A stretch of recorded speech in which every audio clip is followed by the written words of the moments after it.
All right, let's dive into one of modern cinema's most debated sequels. For years now, people have been talking about the Matrix sequels, but probably not in the way the filmmakers hopes they would. Yeah, this is a pretty common take, right? A lot of people felt that Reloaded and Revolutions just lost the magic of that first film. It felt like they became this tangled philosophical mess that was kind of too complex for its own good. But what if all that complexity was actually the point? What if it's all by design? In this explainer, we're going to make the case that the sequels actually have one of the most brilliantly structured stories ever put on screen. And we're going to give you the key to unlock it all. It's not a mess, you see. It's a masterpiece of misdirection. So let's reframe how we look at these movies.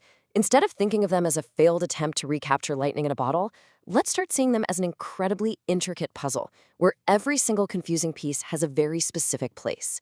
You know, the first film was a perfect hero's journey. That's why it's so beloved. But the sequels, they deliberately pivot away from that simple structure. They morph into this multi-layered mystery about the very nature of control, and honestly, that's exactly where a lot of people got lost. Okay, so the most crucial piece of this whole puzzle is understanding who is really pulling the strings. And trust me, it is not who you think it is. The first movie sets up this really clear-cut war, right? It's humans versus machines. Simple. But the sequels pull back the curtain and show us that that's just the surface. The real conflict is a much more complex, three-way power struggle being played out in the shadows. So the real drivers of the story aren't just humans and machines. It's these three forces. You've got the architect, who represents absolute order. He wants his perfect system to run without a hitch. Then you have the Oracle, who represents change. And then there's Agent Smith, who basically represents chaos. He just wants to watch it all burn. And this right here, this is probably the biggest mind-bending shift you have to make. The Oracle, our wise cookie-baking mentor, is not who she seems. She isn't just a guide. She's a master manipulator, and maybe the most sophisticated player in this entire game. So what is she, really? Well, think of her as a super advanced AI program designed specifically to study and manipulate human psychology.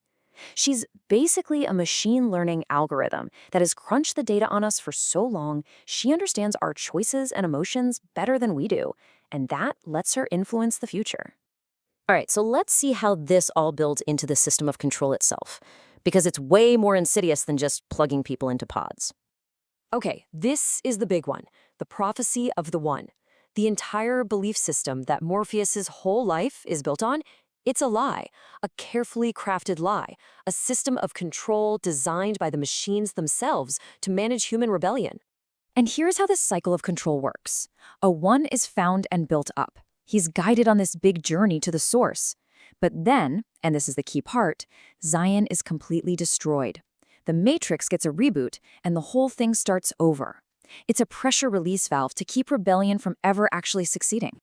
So what that means is Neo isn't the first one. He's not the second or the third. He's the sixth in a long line of these engineered saviors.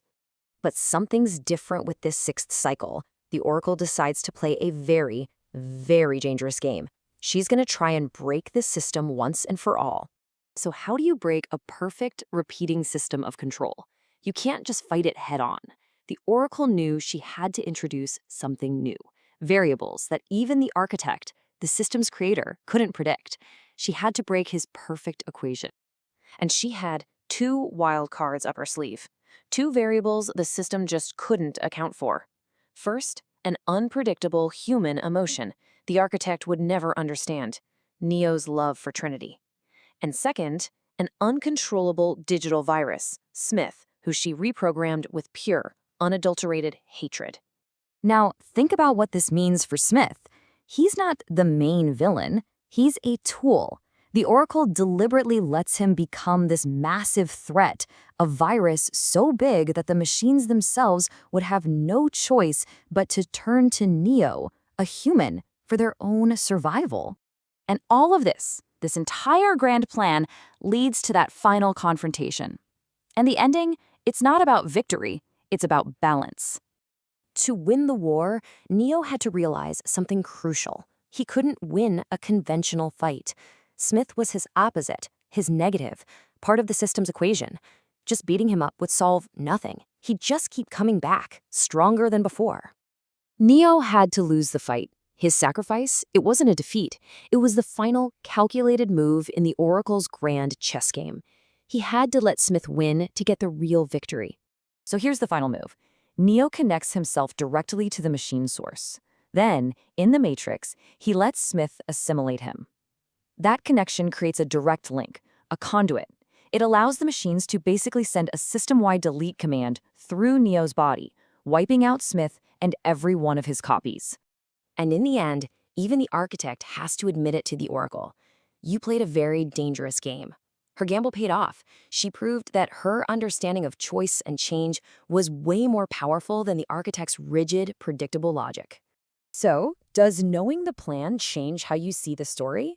When you look at it this way, the sequels completely transform. They stop being a messy follow-up and become this meticulously designed puzzle. A story that rewards you for looking closer and asks you to do more than just watch, but to actually think.